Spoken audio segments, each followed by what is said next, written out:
মাধ্যমিকের ইতিহাসের প্রথম অধ্যায় অর্থাৎ ইতিহাসের ধারণা, এই অধ্যায় থেকে আজকে তোমাদের বাছাই করা কিছু 2 নম্বর এবং 4 নম্বরের প্রশ্ন বলে দেব। এই প্রশ্নগুলো বছরের প্রথম থেকে একটু ভালো করে প্র্যাকটিস করার চেষ্টা করো এবং একটু ভালো করে তৈরি করার চেষ্টা করো, তাহলেই দেখবে প্রথম অধ্যায়টা একেবারে কভার হয়ে যাবে। তো চলো দেখে নেওয়া যাক আজকের কি কি প্রশ্নগুলো গুরুত্বপূর্ণ আছে এবং তোমাদের জন্য কোন প্রশ্নগুলো রেখেছি। তার আগে যদি চ্যানেলে এখন অবধি নতুন হয়ে থাকো তাহলে অবশ্যই চ্যানেলটিকে সাবস্ক্রাইব করে দিও। ভিডিওটা ভালো লাগলে অবশ্যই লাইক শেয়ার কমেন্ট করতে একেবারেই ভুলো না। তো চলো প্রথমে আমরা শুরু করি 2 নম্বরের প্রশ্নের দিকে, 2 নম্বর মানের প্রশ্নের দিকে। প্রথম প্রশ্ন, সামাজিক ইতিহাস বলতে কি বোঝো?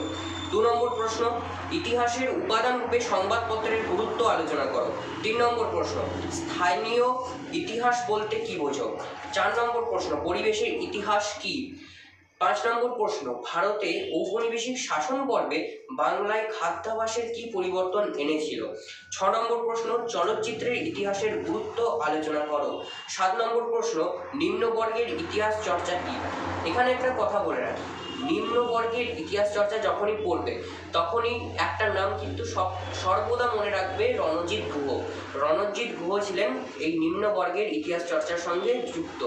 তো যদি নাম জিজ্ঞেস করে, যদি এসএকিউ প্রশ্নে আসে তাহলে কিন্তু রণজিৎ গুহ লিখবে। এরপর 8 নম্বর প্রশ্ন, খেলার ইতিহাস চর্চা সম্পর্কে যা জানো লেখো। 9 নম্বর প্রশ্ন, পোশাক পরিচ্ছদের ইতিহাস কি? 10 নম্বর প্রশ্ন, নারীর ইতিহাস চর্চা, অত্যন্ত গুরুত্বপূর্ণ। এটা 2026-এ আসার কথা ছিল, আসার প্রবল চান্স ছিল, এবার কিন্তু আসেনি। তোমাদের 2027 সালে আসার সম্ভাবনা 110%।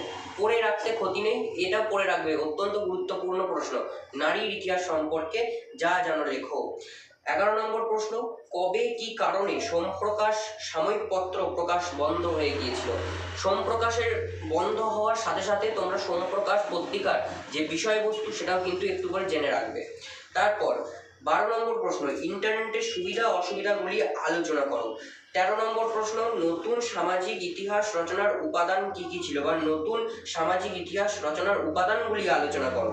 14 নম্বর প্রশ্ন, ভারতে কিভাবে হকি খেলার সূচনা হয়? হকি খেলার সূচনার সাথে সাথে তোমরা ক্রিকেট খেলা কিভাবে সূচনা হয়েছিল সেটাও কিন্তু একটু জেনে রাখবে। তারপর 15 নম্বর প্রশ্ন, ফটোগ্রাফ কিভাবে আধুনিক ভারতে ইতিহাস রচনার উপাদান হয়ে উঠেছিল?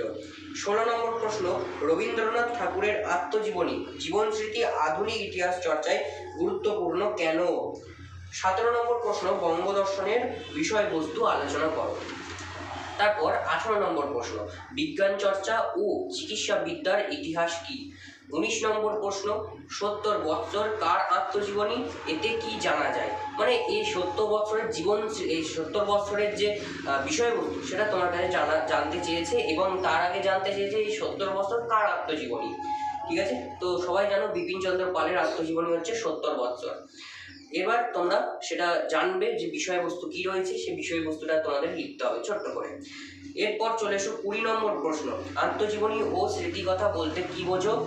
21 নম্বর প্রশ্ন, ইতিহাস কাকে বলে? ইতিহাস কাকে বলে অবশ্যই জানতে হবে, তুমি ইতিহাস পড়ছো আর ইতিহাস কাকে বলে, ইতিহাস কি এটা যদি না জানলে তাহলে কোনো বিষয় হলো না। ঠিক আছে, তো এটা একটু জানতে হবে। ইতিহাস কি, ঐতিহাসিকের কাজ কি? 22 নম্বর প্রশ্ন। 23 নম্বর প্রশ্ন হচ্ছে আধুনিক ইতিহাস চর্চার দিকগুলি আলোচনা করো। 24 নম্বর প্রশ্ন, নতুন সামাজিক ইতিহাস চর্চার প্রতিষ্ঠান ও তার মুখপাত্রের নাম লেখো। অতি গুরুত্বপূর্ণ প্রশ্ন। 25 নম্বর প্রশ্ন এবং শেষ 2 নম্বরের গুরুত্বপূর্ণ প্রশ্ন যেগুলো রেখেছিলাম তার মধ্যে শেষ প্রশ্ন হচ্ছে, কাকে কেন বাংলার প্রথম রাজনৈতিক সংবাদপত্র বলা হয়? ঠিক আছে, তো এই গেল তোমাদের 25টা 2 নম্বরের প্রশ্ন। এবার বলবে যে এতগুলো প্রশ্ন করতে হবে। হ্যাঁ বস, এতগুলোই প্রশ্নই পড়তে হবে তোমাকে বছরের প্রথম থেকে শেষ পর্যন্ত যখন যাবে, একেবারে মাধ্যমিকের শেষে, তখন এই 25টা প্রশ্নের মধ্যে হয়তো আরও কমে যাবে, কিন্তু বছরের প্রথম থেকে তোমাকে 25টা থেকেও আরও বেশি প্রশ্নই 2 নম্বরের জন্য করতে হবে। এটা যেন মাথায় থাকে।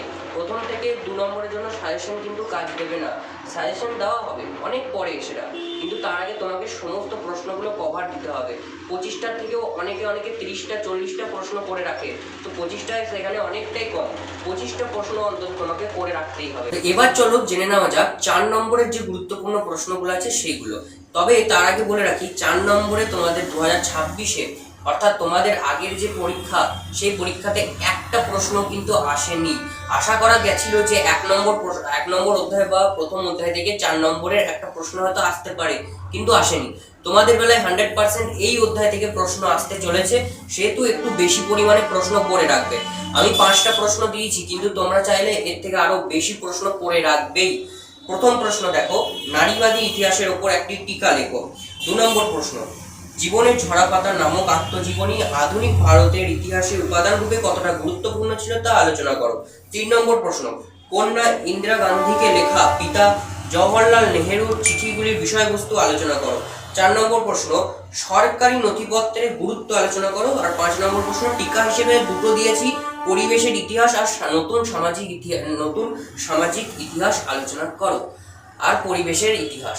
দেখো, এই 5টা প্রশ্ন যেগুলো তোমাদের বললাম 2026-এ 100% আসার সম্ভাবনা ছিল, কিন্তু এই অধ্যায় থেকে কোনো প্রশ্ন দেয়নি। তো এই বছরে তোমাদের একটু বেশি প্রশ্ন করে রাখো। আর প্রথম অধ্যায়ের একটা মজার বিষয় কি বলতো, প্রথম অধ্যায়ের একটা মজার বিষয় হচ্ছে তোমাদের 2 নম্বরে যতগুলো প্রশ্ন বললাম এগুলোর মধ্যে থেকেও কিন্তু 4 নম্বরের প্রশ্ন ঘুরিয়ে আসতেই পারে।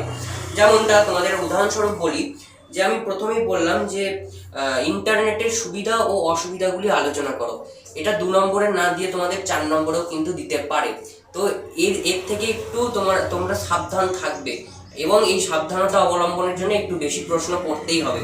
তো 2 নম্বরের প্রশ্নগুলো করো, তার সাথে সাথে 4 নম্বরের ওই একই প্রশ্ন তোমাদের কিন্তু করতে হবে। এইভাবে করে যাও, দেখো সমস্ত প্রশ্নগুলোই তোমাদের কভার হয়ে যাবে। আশা করছি এই প্রশ্নগুলো তোমরা বছরের প্রথম থেকে, যখন থেকে টিউশন পড়া স্টার্ট করেছো তখন থেকে হয়তো এই প্রশ্নগুলো করতে শুরু করে দিয়েছো। যারা সিরিয়াস স্টুডেন্ট রয়েছে ভালোভাবে বছরের প্রথম থেকে করো। দেখো, প্রথম অধ্যায় থেকে শুরু করে শেষ অধ্যায় অর্থাৎ 8ম অধ্যায় পর্যন্ত সমস্ত প্রশ্নগুলো কভার হয়ে যাবে।